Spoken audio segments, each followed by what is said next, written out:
water activity itself, it's part of the water, but the difference, as I said, it's a free water. So it has to be freely available for this chemical reaction, for bacteria to utilize. So it cannot be bound water, because even though there's a lot of water in the litter, but they can be bound either physically or chemically, that they become unavailable, for those kind of reaction or metabolism.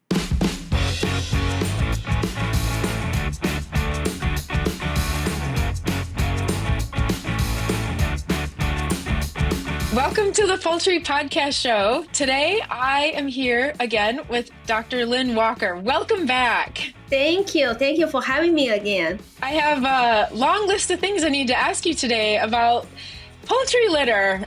We have a few things of interest that have to do with, chemicals and keeping litter safe, salmonella free, so we don't commit crimes against food safety. But can you just tell us a little bit about salmonella in poultry litter in general and why it's a problem? Sure, absolutely. Yeah.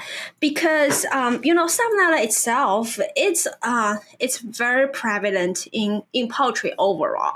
They are almost like the commensal bacteria, just reside in the poultry gut.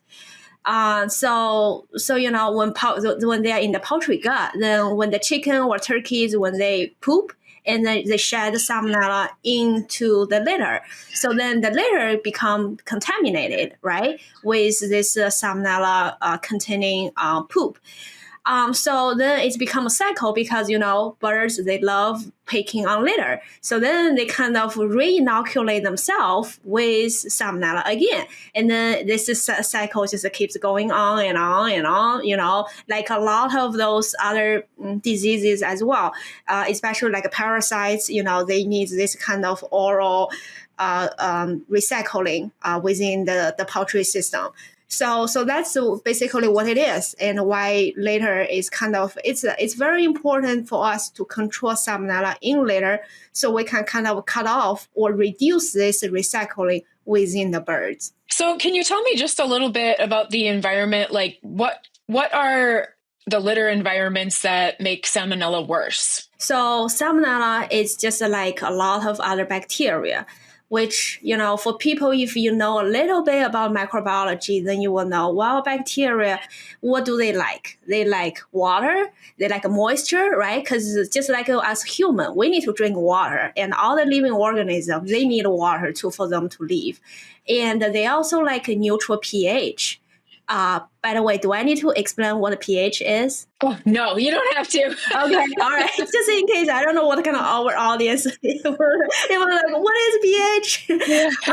So, the pH, they like a neutral pH. So they don't want the pH to be too acidic or to be too alkaline. They want to stay neutral.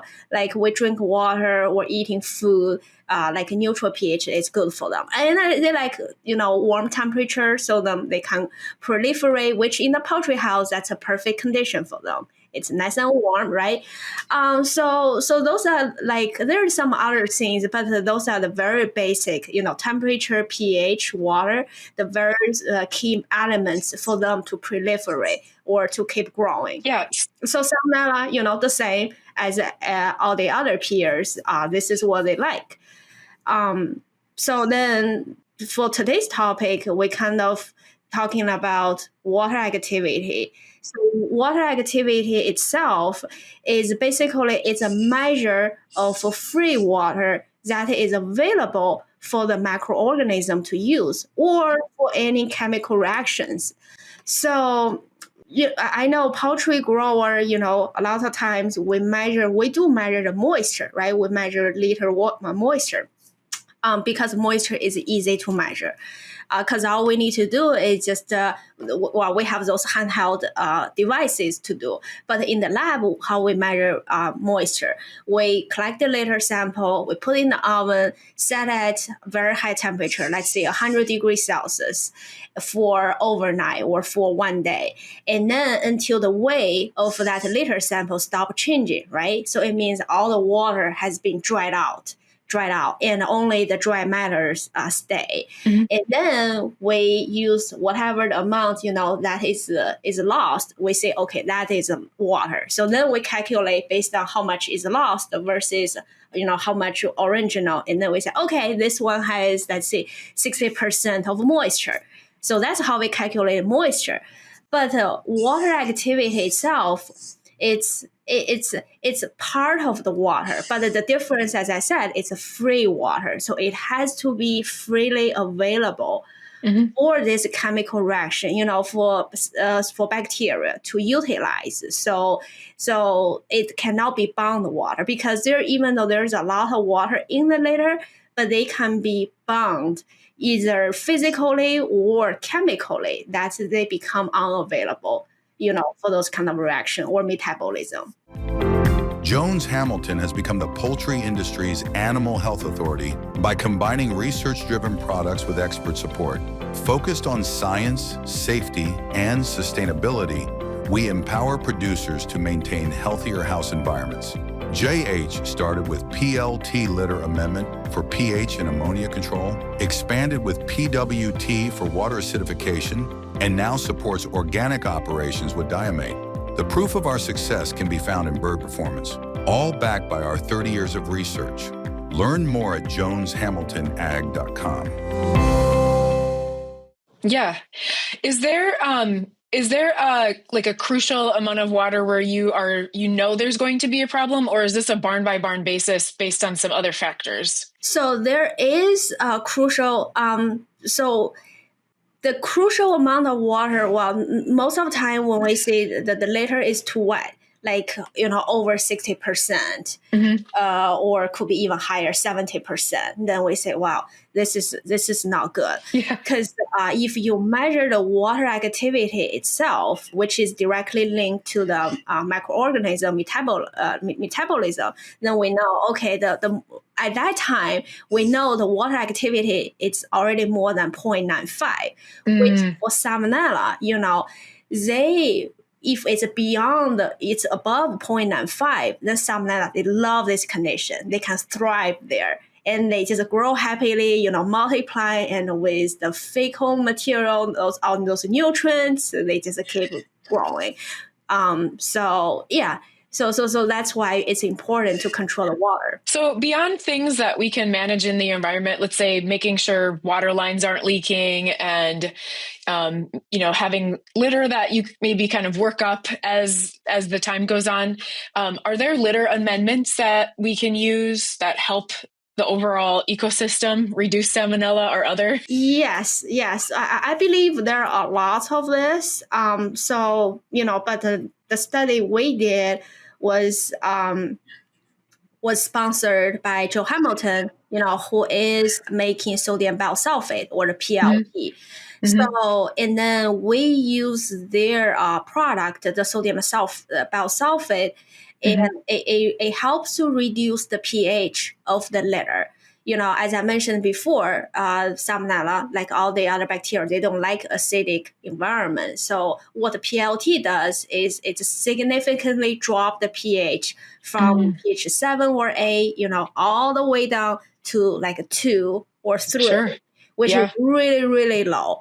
And then, of course, Salmonella, they don't like this kind of environment. So they die off quickly with the application. What is the relationship then between the water activity, Salmonella survival, and then just the sodium bisulfate? Like, does it drops the water activity overall low enough? It doesn't change anything else besides pH? Like, it doesn't have to do anything with the wetness, or maybe there's an interaction there? So there's, it's a very complicated.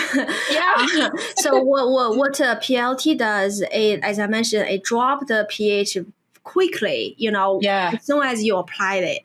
But then the issue is it also how low the pH can go or how well it can maintain. It really depends on the moisture of the litter. Oh, sure. So, when the litter is really wet, So the issue for PLT is, well, first of all, their pH won't drop to that low because somehow the water itself is like, bound the PLT, so they don't act up as well as in the dry litter. And also overall during time, naturally PLT within the litter, it's kind of neutralized by a lot of other things in the litter, which organic matter, so eventually the pH will slowly going up. So this is PLT treatment is a very quick but significant treatment in the short term. But if you want the long term, you have to maintain this moisture, and you can't just rely on PLT to do a good job of control salmonella or the other things. Yeah. So is this something where a producer would want to continually, let's say daily or weekly, test pH and then reapply? Or is this kind of a one-time application and then you leave it alone? To my knowledge, I believe that the PLT is only applied one time. Maybe I could be wrong, before they place the flock.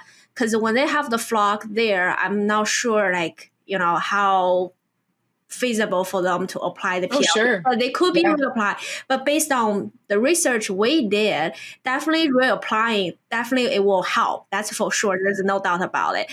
But I just don't know in the real world if, they do reapply or they just do it one time before the flock placement. Yeah, that makes sense. So what do you think the key takeaways are? Are there litter conditions that let the PLT work better? Or is this just something you would apply to every flock as a precautionary? Like what are the best use scenarios for PLT? Yeah, I would say use PLT as a supplemental treatment for your litter quality control. But definitely don't just rely on PLT, because PLT is not something to cure for all. And there's no such thing exists in the world anyway. So really for us, the most important thing is to maintain your litter dry. That's the key.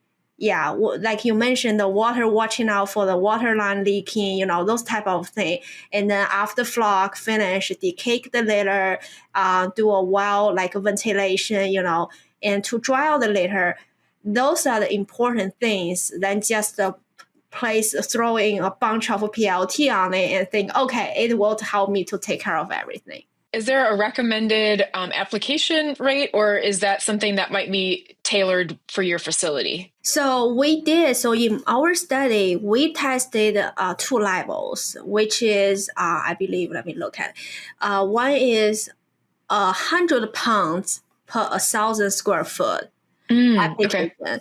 And another level is 150 pounds per 1,000 square foot. So both of them are pretty effective. But of course, if we use the higher one, which is 150 pounds per 1,000 square feet, that one is more effective. It dramatically dropped the pH to pH 2 within a day. Yeah. But then again, depends on the litter condition, the pH can slowly going up again. AB Vista, an innovative animal nutrition company offering intelligent solutions for the poultry industry. The combination of innovative products, technical expertise, and cutting-edge services provide the ideal tools to drive poultry production. To learn more about AB Vista tools, check abvista.com. Yeah. Is there maybe an argument to be made that you would change rate based on the number of times the litter has been reused, or is that maybe not a factor? That's a great question. I think, because my study, we only study how salmonella survive under different conditions of the water activity or moisture, and under this application of PLT. We didn't really, study that perspective, but I think that's a really good point. And I would say probably reach out, to the PLT supplier for their best practice. Yeah. Yeah, I feel like there always has to be, there's boundaries, and then there's other ways to use things for conditions that might just be outside of, outside of the scope, just based on, local conditions. Exactly. Yeah. But I will say, the key thing is if you can keep your litter very dry, with the PLT, that's great. A kind of give another hurdle for Salmonella to survive. Yeah. But even without PLT, if you can keep it dry, over the long run, if the litter sits there without, birds keep pooping on it, without having more Salmonella, eventually Salmonella will kind of die off over time itself. Yeah. But a lot of time, for the grower, they don't really have the time to let the house being empty for weeks, right? They have to quickly turn around and then introduce another flock. Yeah, that makes sense.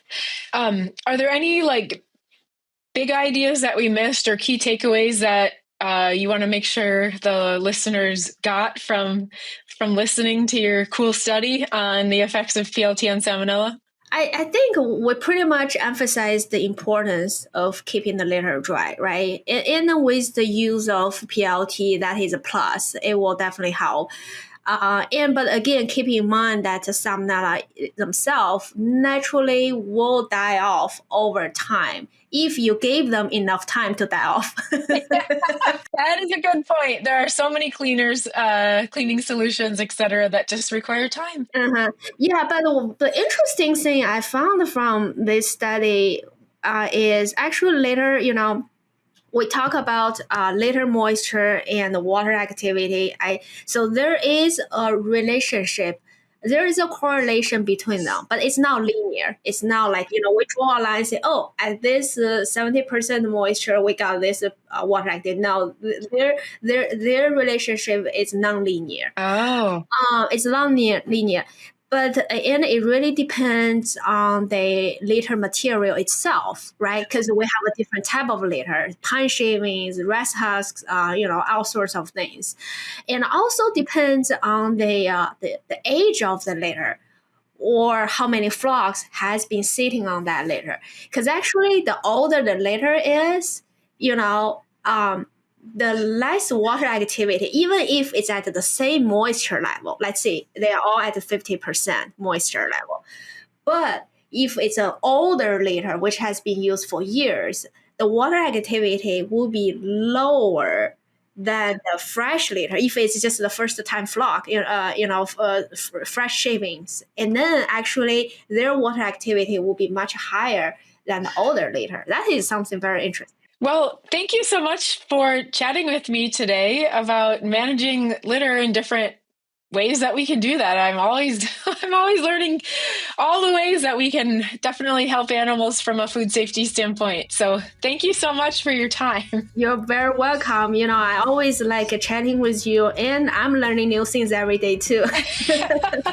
That's a benefit of being academic. You always get to learn. Exactly. You are kind of forced to learn, right? Yes. Thank you to everybody listening. I hope you got a little morsel of information that might help you in your production or in your scholarly work. So thank you again. Give us a like and a follow and share the episode. Chat with you soon.